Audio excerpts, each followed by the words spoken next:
베드로 전서를 통해서 은혜를 나누고 있습니다. 베드로 전서 유대인의 사도요, 또한 예루살렘 교회의 지도자였던 베드로가 먼 곳 이방인의 땅에 살고 있던 이방인들에게 복음을 쓰는 것, 이것이 큰 의미가 있다는 것을 나누었습니다.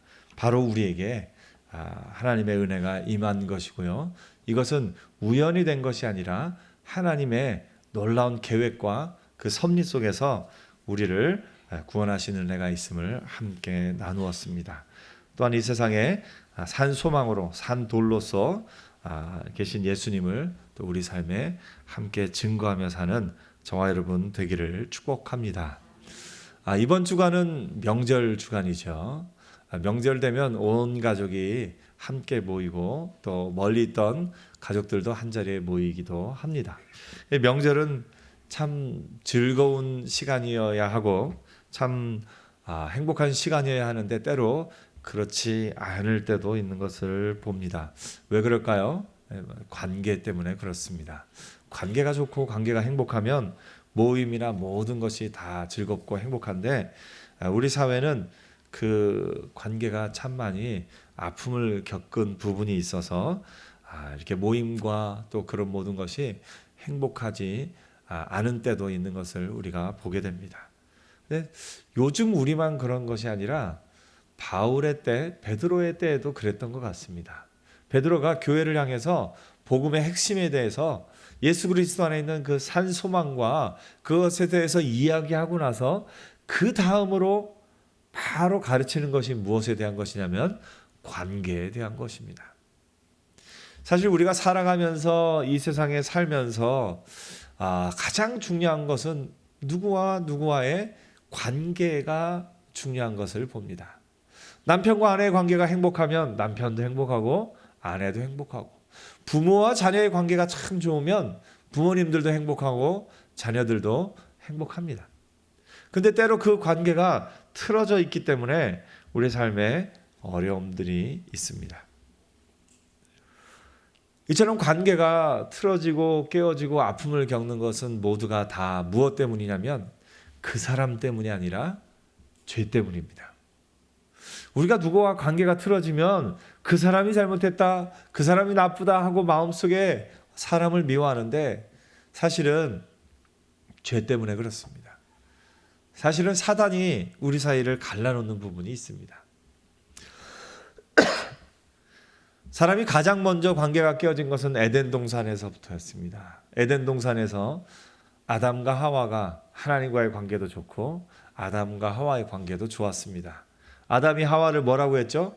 이는 내 뼈 중에 뼈요, 살 중에 살이로다. 참 좋은 관계였습니다.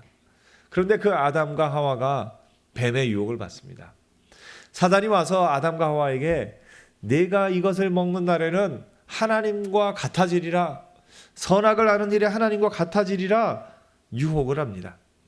그로 말미암아 하와가 또 아담이 선악과를 먹음으로 관계가 깨어지고 맙니다. 무슨 관계가 깨어졌습니까? 하나님과 사람의 관계가 깨어졌습니다. 또 아담과 하와가 서로 책임을 떠넘기면서 사람과 사람의 관계도 깨어졌습니다. 하나님이 벌을 주셔서 내가 이제는 땅을 밭을 갈아도 그들이 소산을 내지 않을 것이다. 땀 흘려 수고하여 먹고 살 것이다. 사람과 자연의 관계도 깨어졌습니다. 이처럼 모든 관계가 깨어진 것은 죄 때문입니다. 우리가 원인을 분명히 알아야 그것을 치료할 수 있죠. 원인이 이쪽에 있는데 다른 것을 막, 사람과 사람의 관계가 깨어진 것은 죄 때문입니다. 그래서 그 죄의 문제가 은혜 안에서 풀어지고 녹아지고 해결돼야지 그것이 하나님의 은혜 안에서 다시 회복되고 정상화되는 그런 은혜가 있는 것을 봅니다. 베드로는 이 관계 문제의 핵심을 2장 16절에 이렇게 이야기를 합니다. 너희는 자유가 있으나 그 자유로 악을 가리는 데 쓰지 말고 오직 하나님과의 종과 같이 하라.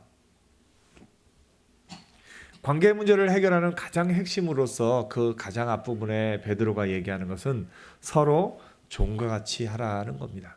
이것은 베드로뿐만 아니라 바울도 같은 이야기를 했습니다. 바울도 에베소서 5장 21절에 그리스도를 경외함으로 피차 복종하라 이렇게 이야기를 합니다. 모든 관계의 핵심은 서로 종노릇하고 서로 복종하는 것에 있다라고 베드로와 바울이 동일하게 이야기를 합니다. 그래서 왜 그런가 보니까 사람의 마음에 어떤 마음이 있냐면 사람의 마음에 종이 되고 싶은 마음이 있을까요? 주인이 되고 싶은 마음이 있을까요? 주인이 되고 싶은 마음이 있기 때문에 그렇습니다. 그것이 사실은 뱀의 유혹으로 말미암아 내가 선과 악을 아는 일에 하나님과 같이 되리라. 모두가 다 주인이 되고 싶은 마음이 있습니다. 여러분, 가정에서 아내가 남편의 뜻대로 가정이 움직이길 바랄까요? 자기 뜻대로 움직이기를 바랄까요? 남편들은 가정의 모든 일이 자기 뜻대로 되길 바랄까요? 아내 뜻대로 되길 바랄까요? 예, 서로 다 자기 뜻대로 되기를 바랍니다. 자녀들은 꼭 부모님의 뜻대로 모든 것이 되어진다고 그렇게 생각을 하고 있을까요? 예. 자녀들의 마음에서도 아주 갓난아기 때부터 사람들은 자기중심적으로 생각하고 자기중심적으로 이야기합니다. 아이들은 아주 갓난아기는 언제 잠드는 게 제일 좋을까요? 자기가 졸릴 때. 예, 갓난아기가 엄마 피곤하니까 우리 빨리 자자고 그런 아이들 보셨습니까? 없습니다. 갓난아기 때부터 사람은 자기중심적입니다. 내가 배고프면 놀고 내가 졸리면 또 웁니다. 내가 주인이 되고 내가 중심이 되고 싶어하는 것, 이것이 사람의 이 본성에 있는 죄악의 뿌리 중에 하나입니다. 그래서 사실 모든 공동체에 문제가 생기는 것은 뭡니까? 다 주인이 되고 싶어서 그렇습니다. 다 주인이 되고 싶어서. 다 내 마음과 내 뜻대로 그 모든 것을 움직이고 싶은 마음이 우리 가운데 있습니다. 나라의 기관들도 마찬가지입니다. 나라의 기관들도 저마다 높은 자리에 올라가려고 하는 마음들 근본 가운데 뭐가 있습니까? 내가 이것을 내 뜻대로 이렇게 움직여 보겠다. 그래서 나라에는 안전한 장치들을 많이 두려고 계속 노력을 합니다. 한 사람에 의해서 좌우되는 것이 아니라 법에 의해서, 또 이런저런 정치 기관들이 서로 견제하면서 서로를 도와가면서 서로가 잘못되지 않도록 이렇게 할 수 있도록 여러 장치들을 계속 만들고 보완하고 하고 있는 것을 보게 됩니다. 근데 성경은 말합니다. 주인이 되려고 하지 말아라. 주인이 되려고 하는 것이 모든 관계를 깨트리는 것이니 너희는 무엇이 되어라고 성경은 말합니까? 종이 되어라. 종이 되어서 피차 복종하라. 그것이 모든 관계를 푸는 열쇠임을 오늘 바울도 베드로도 이야기하고 있는 것을 봅니다. 그럼 우리 마음에 사실은 종이 되어라 하면은 내가 왜 그래야 됩니까? 내가 왜 그래야 됩니까? 여태까지 종으로 살다가 이제 막 주인 노릇하려고 하는데 내가 지금 와서 왜 또 종이 되라는 이 하나님의 말씀을 들어야 합니까? 이런 마음이 우리 가운데 생길 수 있습니다. 그런데 성경은 말합니다. 종이 되는 본을 보이신 분이 계시다고요. 누구시죠? 예수님이요. 예수님이 먼저 이 땅에 오셔서 모든 하나님과 인간의 깨어진 관계를 회복하는 길이 하나님이신 예수님이 이 땅 가운데 종으로 오셔서 이 땅의 모든 죄를 대신해서 십자가에 달려 죽으셔야만 했다는 것을 성경이 말하고 있습니다. 바울은 이것에 대해서 에베소서에 이렇게 말합니다. 너희 안에 이 마음을 품으라. 곧 그리스도 예수의 마음이니 그는 근본 하나님의 본체시나 하나님과 동등됨을 취할 것으로 여기지 아니하시고 오히려 자기를 비워 종의 형체를 가지사 사람들과 같이 되셨고 사람의 모양으로 나타나사 자기를 낮추시고 죽기까지 복종하셨으니 곧 십자가에 죽으심이라.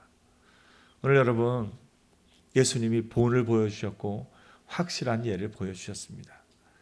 주인이 되셔야 될 예수님이, 온 세상의 주인이신 예수님이 종이 되셨습니다. 다스려야 될 예수님이 다스림을 받고 명하셔야 될 예수님이 복종하셨습니다. 자기를 낮추시고 죽기까지 복종하심으로 말미암아 우리의 모든 죄의 문제를 해결하고 하나님과 우리의 깨어진 관계를 회복시키고 사람과 사람의 깨어진 관계를 회복시키고 사람과 자연의 깨어진 관계를 회복시킨 분이 예수님인 줄 믿으시기 바랍니다. 그래서 모든 깨어진 관계의 회복의 핵심을 예수님이 보여주셨어요. 종이 되어 피차 복종하라. 오늘 여러분 예수님을 따라 사는 저와 여러분 되기를 축복합니다. 그렇다면 우리가 어떻게 예수 그리스도의 본을 따라서 종으로서 섬기는 자로 살아갈 수 있을까요? 어떻게 하면 조금 더 예수님이 하신 그 삶의 본을 우리가 기쁨과 감사함으로 따라갈 수 있을까요? 저는 이것을 천국 가격표를 좀 보라 이야기하고 싶습니다. 우리가 물건을 살 때 항상 가격표를 봅니다. 뭐 백화점에 가거나 마트에 가거나 아울렛에 가거나 어딜 가든 우리는 가격표를 봅니다. 그래서 우리가 조금 더 좋은 제품을 사면서 좋은 제품을 샀다라고 즐거워하기도 하고 이렇게 좋은 제품을 싸게 샀다 하고 좋아하기도 합니다. 그래서 우리는 그 가격표를 보고 그 옷의 가치를, 그 물건의 가치를 우리가 파악을 합니다. 참 가격표를 보는 게 중요한 일 가운데 하나입니다. 그래서 좋은 가격으로 좋은 물건을 살 때 우리는 참 기뻐하며 이렇게 살아갑니다. 무엇을 하나 사려면 인터넷에도 더 싼 것이 없는지, 실제 가서 사는 것이 더 싼 것이 없는지, 이 더 싸고 좋은 것을 어떻게 하면 잘 살 수 있는지 그런 것들에 대해서 막 찾아보는 것이 우리입니다. 그런데 우리가 이 세상의 가격표에는 참 관심을 많이 갖고 있는데 천국 가격표에 참 관심을 갖지 않고 있는 것을 봅니다. 오늘 여러분 하나님이 매겨놓으신 천국 가격표를 볼 수 있는 눈이 열리기를 축복합니다. 영안이 열려야 되나요? 하나님의 말씀을 기준으로 우리가 이 세상을 볼 때 저건 얼마짜리다. 저건 얼마짜리다. 막 분을 내야 될 상황에 내가 예수 믿는 사람이라서 한번 참는다. 얼마짜리일까요? 상황과 환경에 따라 다르지만 우리가 충분히 싸울 수 있는, 나도 잘못한 것이 많지 않고 저 사람이 자기가 잘못해놓고 나한테 막 화를 내는데 맞서 싸울 수 있는 충분한 이유가 있음에도 불구하고 예수 안에서 한번 참았을 때 그것이 10만 원의 가치 혹은 50만 원, 100만 원의 가치를 하는 줄 믿습니다. 그래서 천국 가격표를 우리가 보고 살았으면 좋겠어요. 그래서 막 싸워야 될 때 한 번 안 싸우고 나서 돈 벌었다. 내가 100만 원 가치의 선택을 해서 이걸 싸우지 않고 화평하게 해결하면 내가 100만 원을 벌었구나. 하나님이 매겨놓으신 천국의 가치를 볼 수 있는 눈이 열리기를 축복합니다. 사실 우리가 이 세상의 가치에 너무 익숙해 있어서 모든 것을 세상의 가치로 판단하면서 살아가고 있습니다. 심지어 사람의 가치도 그 사람이 지닌 물건의 가치에 따라 사람을 평가할 때도 있습니다. 사람의 가치는 자아 가치가 있고 자산 가치가 있습니다. 자아 가치는 뭐냐면 내가 어떤 사람인가 하는 나 자신을 이렇게 빛나게 하는 그것이 자아 가치입니다. 자산 가치는 그 사람이 가진 것, 그 사람이 가진 옷, 그 사람이 가진 차, 그 사람의 집, 그 사람의 재산, 그런 것이 자산 가치입니다. 여러분은 어떤 사람이 더 귀하게 보이십니까? 자아 가치가 높은 사람이 귀하게 보이십니까? 자산 가치가 많은 사람이 더 귀하게 보이십니까? 역시 믿음의 분들은 다르시네요. 자아 가치가 높은 분들을 더 귀하게 보는 은혜가 있기를 축복합니다. 우리는 너무나 세상의 가치에 익숙해져 있어서 세상의 가격표에 익숙해집니다. 그래서 저 브랜드 옷은 얼마짜리인데 저분은 얼마짜리를 입으셨구나. 저 브랜드는 얼마 정도 하는데 저분은 또 저걸 입으셨네. 저 차는 가격이 얼마인데 어떻게 우와 저 차를 타고 다니네 하면서 자산 가치에 따라서 우리가 사람을 판단하고 평가하고 바라볼 때가 참 많이 있습니다. 우리가 보는 것이 다 그것이기 때문에 거기서 벗어나기가 참 힘듭니다. TV를 봐도 홈쇼핑에 가격이 무이자 몇 개월에 얼마. 물건을 또 사러 가도 심지어 누워있는 옷들 걸려있는 옷들이 아니라 이 매대에 누워있는 옷들도 때로는 우리가 사기에 비싼 옷들도 있기도 하고 참 우리가 어딜 가나 가격표를 참 많이 봅니다. 또 누가 뭐 새 것을 하나 사면 그거 얼마에 샀어? 물어보기도 하고 그거 하려면 얼마가 들어야 돼? 하고 물어보기도 합니다. 참 우리는 가격표에 민감한 인생을 살아가고 있습니다. 세상의 가격표에 민감한 우리 인생이 이제 천국 가격표에 민감한 인생으로 바뀌는 은혜 있기를 축복합니다. 그래서 누군가 여러분의 모임 가운데 누가 섬김의 선한 일을 하거든 50만 원짜리 일을 해내셨어요. 누군가에게 칭찬의 말 한마디로 위로의 말 한마디로 그 사람을 살리고 세워줬으면 100만 원짜리 일을 하신 거예요. 그렇게 하면서 그 사람이 한 말의 가치, 그 사람이 한 행동의 가치를 높게 평가해 줄 수 있는 은혜가 있기를 축복합니다. 오늘 여러분 예배에 나온 거 참 귀한 가치 있는 일이죠. 한번 옆에 칭찬해주세요. 오늘 100만 원 가치의 일을 하셨습니다.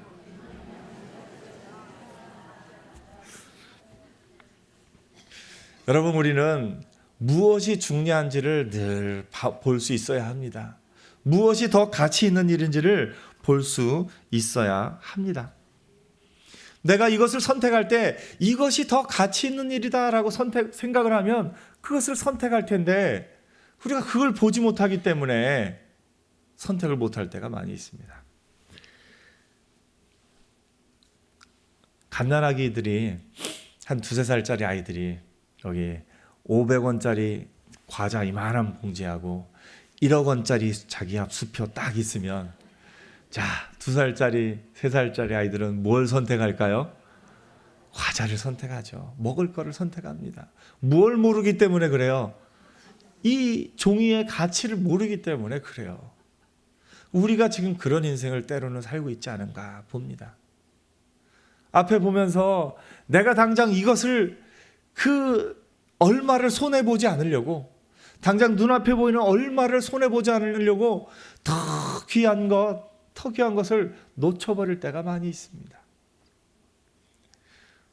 시장에 가서 물건을 사다가 물건 가격을 나는 10,000원짜리를 냈는데 아줌마가 갑자기 내가 5,000원을 냈다고 4,000원짜리 물건을 사는데 내가 6,000원을 거슬러 받아야 되는데 1,000원만 줘요.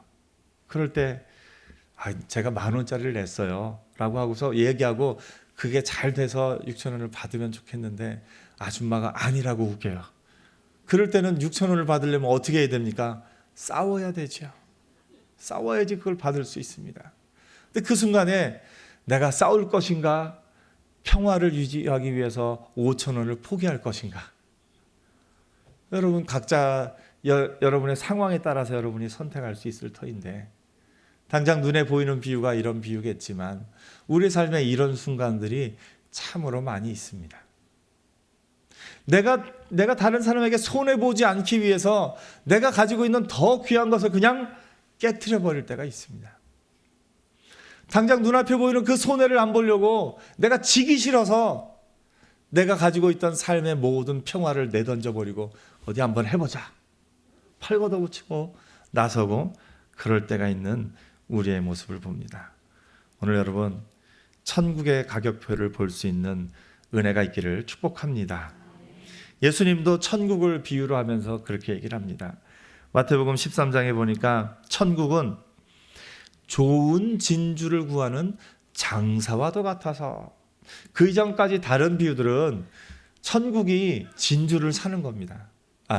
우리가 천국을 진주처럼 여기고 천국을 사는 겁니다. 천국은 밭에 감추인 보화와도 같아서 우리가 그 천국을 발견하면 그 천국의 보화를 사는 겁니다. 예수님이 재밌는 비유를 하세요.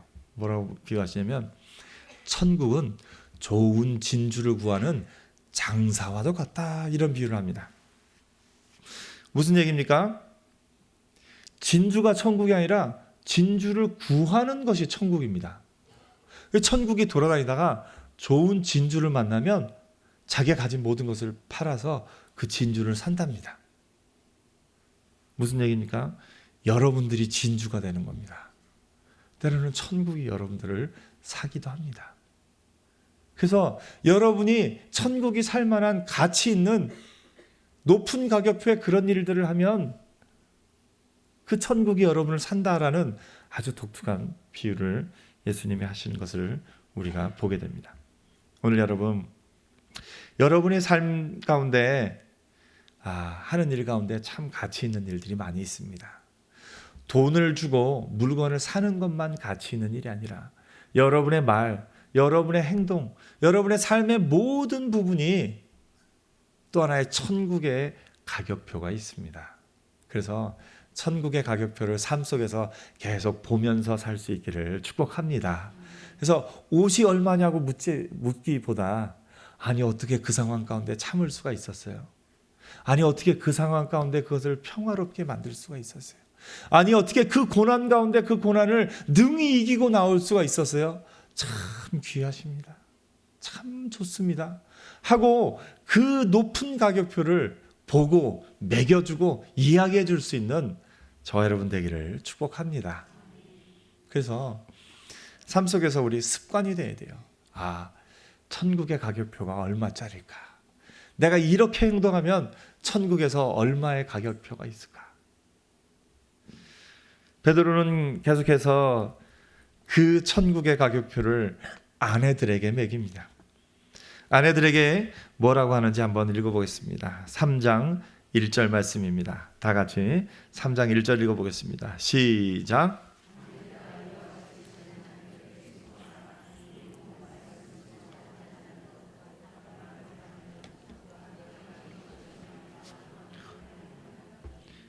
곧 이어서 남편들의 가격표에 대해서도 이야기를 합니다. 3장 7절인데요. 우리 3장 7절도 같이 한번 읽어보겠습니다. 시작.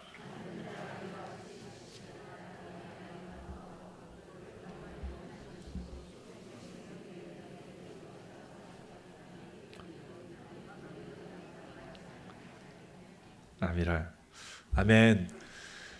남편과 아내들에 대해서 베드로가 조금 더 구체적으로 얘기하면서 어느 것이 천국의 가격표가 높게 매겨져 있는지를 이야기하고 있습니다. 아내들에게 가장 귀한 천국의 가격표가 매겨진 것은 순종입니다. 순종이라는 것은 뭐냐면 남편의 결정권을 인정한다라는 겁니다. 남편의 결정권을 존중하고 인정하는 것은 천국의 가격표가 매우 높은 일입니다. 남편의 결정권을 인정한다는 것은 무슨 말입니까? 조금 구체적으로 한번 생각을 해봤습니다. 어느 곳에 이제 뭐 휴가 때라든지 어느 곳에 남편이 가자고 해서 그 휴양지를 갔습니다. 갔더니 별로 경치가 안 멋있습니다. 이럴 때 어떻게 해야 될까요? 남편이 어느 식당에 가자고 해서 막 구겨서 갔는데 별로 맛이 없습니다. 그럴 때 어떻게 해야 될까요? 남편의 결정권을 존중하는 것은 이런 겁니다. 이곳에 오니까 이 도시 사람들이 참 친절하고 좋아. 경치는 별로 멋없어도 도시 사람들이 친절하고 좋다고. 이 식당에 오니까 맛에 대해서는 차마 얘기를 못할지라도 종업원들이 너무 친절하고 좋네. 분위기가 좋네. 하면서 남편이 결정한 것에 대해서 좋은 점을 이야기해 주는 것, 이것이 남편의 결정권을 인정하는 길입니다. 오늘 여러분, 아내로서는 남편의 결정권을 존중하고 인정해 주는 은혜가 있기를 축복합니다. 성경 바울은 요 비슷한 것을 뭐라고 말하냐면 아내들아 남편을 존경하라 이렇게 얘기합니다. 근데 사실 존경이란 단어가 우리에게 잘 와닿지 않습니다. 제가 참 많이 그 부부간의 관계에 대해서 젊은 교구들에도 막 얘기를 하는데 존경이다 하면은 잘 못하겠어요 그래요. 왜 그런가 곰곰이 생각을 해봤더니 우리나라에서 존경이라는 단어가 이 성경 원어의 존경이라는 단어의 의미하고 조금 다른 것 같습니다. 우리나라는 이게 좀 구별이 돼 있어서 아랫사람에게 하는 것은 칭찬, 같은 사람 같은 동급이나 아랫사람에게 하는 건 칭찬이고요. 윗사람에게 하는 건 존경, 하나님에게 하는 것은 찬양. 이 세 가지가 조금 다릅니다. 그런데 우리나라 사람들 가운데 아내들 가운데 남편을 윗사람으로 보는 경우가 많지 않더라고요. 그냥 부부는 같이 이렇게 되는데 같은 서로 이렇게 생각을 하는데 윗사람에 해당되는 존경이라는 단어를 했더니 조금 그것에 대해서 받아들이기 힘들어하는 경우를 많이 봤습니다. 성경이 말하는 존경이라는 단어의 의미는 우리나라 말로 조금 더 하면 칭찬이다라고 사실은 표현해도 큰 관계가 없습니다. 아내들아 남편을 존경하라 이 얘기는 뭐냐면 아내들아 남편을 칭찬하라. 칭찬은 뭡니까? 좋은 점을 말해주는 겁니다. 그래서 성경이 아내들에게 요구하는 것은 뭐냐면 그 남편의 좋은 점을 자주자주 이야기해 주는 거, 그것이 아내들에게 바라는 성경의 천국 가격표가 높은 모습입니다. 그래서 여러분 아내들 남편의 좋은 점을 말해주는 자로 살기를 축복합니다. 그래서 좋은 점을 한번 말하면 내가 또 5만 원 벌었다. 좋은 점 한 가지를 또 얘기하면 내가 오늘 또 10만 원 벌었다. 천국의 가격표로 5만 원, 10만 원, 그래서 하루에 100만 원도 벌고 사는 우리 귀한 아내들 되기를 축복합니다. 네. 100만 원 벌기 쉽죠? 말로써 천국의 가격표로서 100만 원을 벌고 살면 얼마나 좋겠습니까? 근데 사실 우리 아내들은 남편의 좋은 점을 말해주기보다는 부족한 점을 말하기를 참 더 많이 할 때가 있습니다. 사실 부족한 점을 말하는 것도 이유를 곰곰이 따져보면 남편이 더 좋은 사람이 되기를 바라서 그렇습니다. 남편이 더 좋은 사람이 되기를 바라기 때문에 이 부족한 점을 이야기하면 더 좋은 사람이 될 것 같아서 그렇게 합니다. 근데 여기 그걸 다 겪어보신 분들도 많이 계시겠지만 남편의 부족한 점을 이야기하면 바뀝니까? 더 안 바뀝니까? 부족한 점을 얘기한다고 해서 결코 바뀌지 않습니다. 어떻게 바뀌냐면 성경이 말해주는 게 좋은 점을 이야기해 줄 때 바뀐다라고 말하고 있습니다. 그래서 아내들에게는 남편의 좋은 점을 이야기해 주는 그 말 한마디가 천국 가격표가 매겨져 있는 아주 귀한 말들입니다. 그래서 오늘 천국 가격표로 5만 원, 10만 원, 100만 원을 벌고 사는 아내들 되기를 축복합니다. 성경이 가치 있게 생각하는 건 이처럼 남편에게 순종하라, 남편을 존경하라, 혹은 남편의 좋은 점을 말해주라 이것입니다. 또 하나 아내를 가치 있게 하는 것은 마음에 숨은 사람이다 이렇게 얘기합니다. 4절에 보니까 오직 마음에 숨은 사람을 온유하고 안정한 심령에 썩지 아니할 것으로 하라. 무슨 말입니까? 아까 얘기했듯이 자산가치, 외모나 옷이나 머리나 그런 것이 아니라 속에 있는 그 사람이 어떤 사람인가. 여러분이 외모를 위해서 돈으로 5만 원을 투자했으면 내면을 위해서도 5만 원 투자했으면 좋겠어요. 무슨 얘기입니까? 내가 좋은 옷을 하나 5만 원 또 얼마를 주고 옷을 사 입었으면 내 속 사람을 위해서도 좀 투자를 했으면 좋겠어요. 좋은 책을 읽고 좋은 음악을 듣고 좋은 또 이야기를 듣고 또 성경을 읽고 나 자신을 위해서 내 속 사람을 가꾸기 위해서 투자하는 거, 그런 것이 필요합니다. 때로는 정말 인품이 훌륭한 사람을 만나거든 내가 밥 사줄게. 제발 나랑 만나줘. 그게 내 속사람을 위한 투자입니다. 여러분, 자녀들이 잘 되길 바라면 그 자녀의 친구들 가운데 정말 괜찮은 친구 있으면 야, 오늘 너 걔랑 가서 놀아라 하고 5만 원, 10만 원을 주면 그게 투자입니다. 정말 인품이 훌륭하고 내가 본받고 싶은 사람이 있으면 밥을 사줘가면서 만나는 것이 내 속사람을 위한 투자입니다. 그 사람과 대화하고 이야기하면서 그 가운데 내가 배우고 얻고 하는 것들이 얼마나 큰지 모릅니다. 오늘 여러분, 외모에 있어서 겉사람에게만 돈을 투자할 것이 아니라 속사람을 위해서도 투자할 수 있는 은혜가 있기를 축복합니다. 때로는 책을 읽고 때로는 좋은 음악을 듣고 때로는 그런 것들이 내 속사람을 위한 투자이기도 한 것을 봅니다. 이처럼 아내들에게는 무엇이 천국 가격표가 높은 것인지를 남편에 대한 관계 속에서 이야기를 합니다. 남편들에게는 뭐를 얘기하냐면 7절에 이와 같이 지식을 따라 너희 아내와 동거하고 그를 더 연약한 그들을 쓰요 또 생명의 은혜를 함께 이어받을 자라라 귀히 여기라 이렇게 이야기합니다.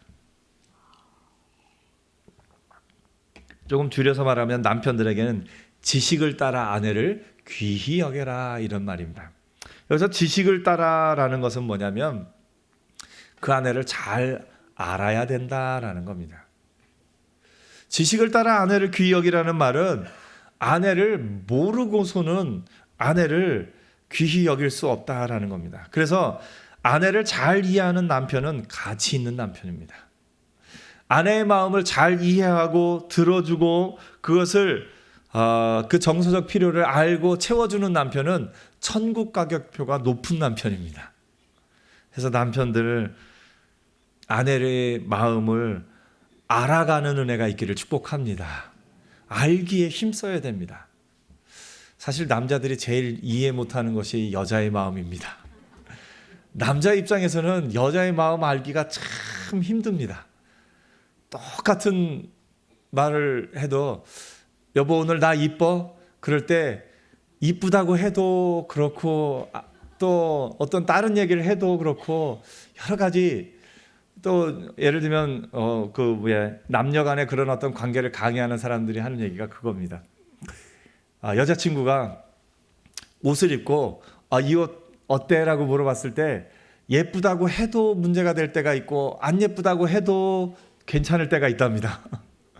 그게 참 묘한 것이 어느 때 어느 것이 맞는지 정답은 하나도 없답니다. 그냥 그때그때의 필요와 정서를 알고 이해하고 답해줘라 이렇게 이야기하기도 합니다. 남자들은 그게 잘 안 됩니다. 안 되기 때문에 성경이 말합니다. 남편들아 지식을 따라 아내를 귀히 여겨라.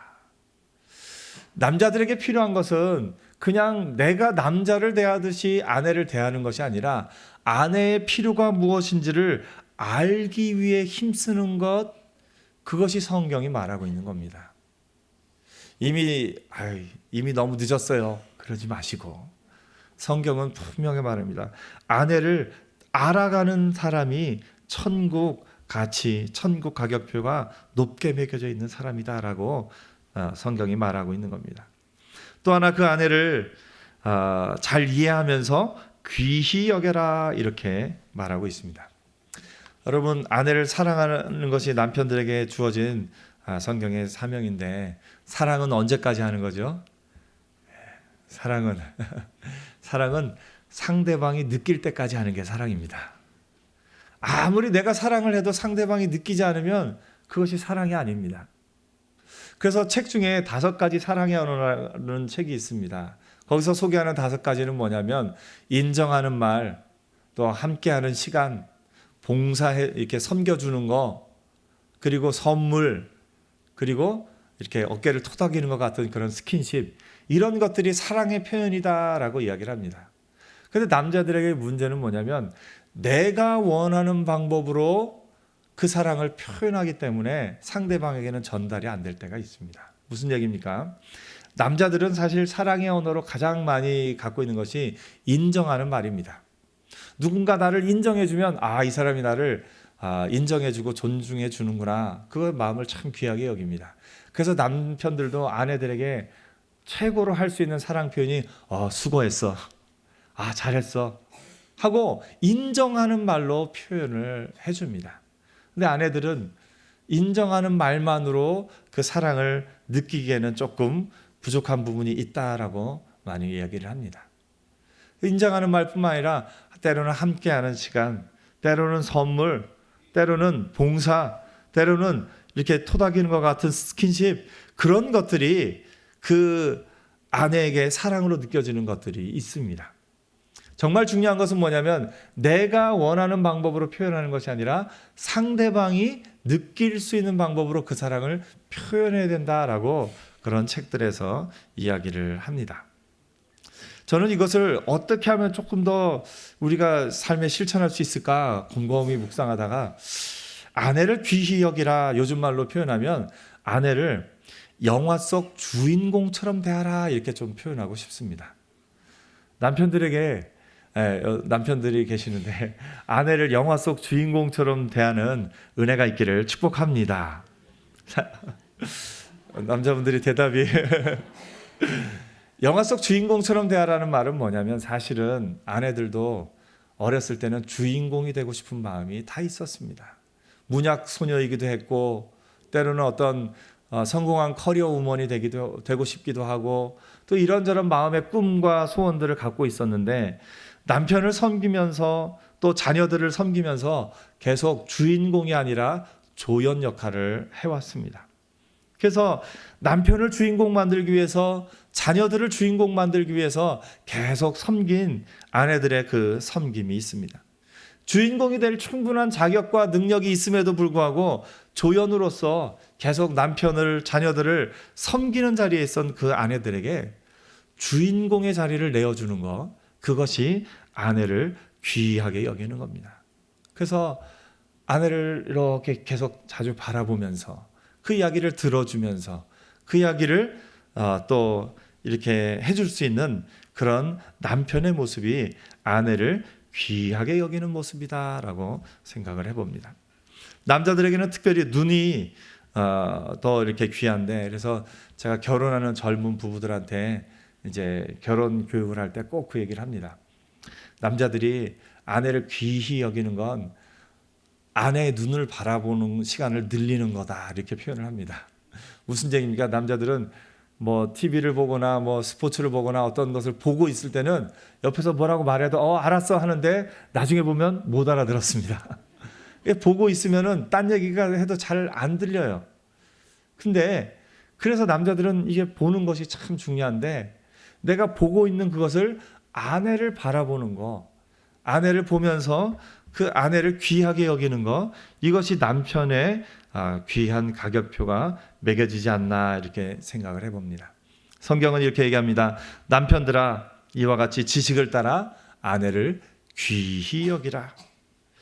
아내를 귀히 여기는 그런 남편들 되기를 축복합니다.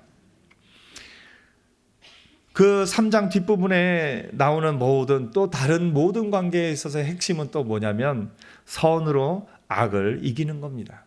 악을 악으로 맞서 싸우지 않고 선으로 악을 이기는 것이 천국 가격표가 높게 매겨져 있는 것이다 라고 성경이 말하고 있는 겁니다. 오늘 여러분 이번 한 주간 또 살면서 명절에 사람들을 만나면서 천국 가격표가 높은 것을 많이 수집하는 은혜가 있기를 축복합니다. 그래서 여러분 명절 지나고 와서 한 1,000만 원쯤 벌어 갖고 오셨으면 좋겠어요. 그래서 또 다른 사람에게 뭔가를 소개할 때도 여러분이 천국 쇼핑의 달인이 됐으면 좋겠어요. 이 TV에 홈쇼핑의 쇼호스트들이 와서 뭐 이거 어떻게 좋고 어떻게 좋고 막 설명을 하지 않습니까? 그런 것처럼 천국 가격표를 설명할 수 있는 사람들이 됐으면 좋겠어요. 이렇게 하는 것이 천국에서 귀한 것이고 이렇게 하는 것이 천국 가격표 얼마 정도 되는 아주 귀한 거라고 왜 이걸 안 하느냐고 하면서 천국의 쇼호스트가 됐으면 좋겠어요. 그래서 여러분 가정에서 살면서 천국 홈쇼핑 쇼호스트가 돼서 천국 가격표가 높은 것이 무엇인지를 어떤 것이 얼마나 귀한 것인지를 세상의 가격표가 아닌 천국 가격표를 말해주며 살 수 있는 저와 여러분 되기를 축복합니다.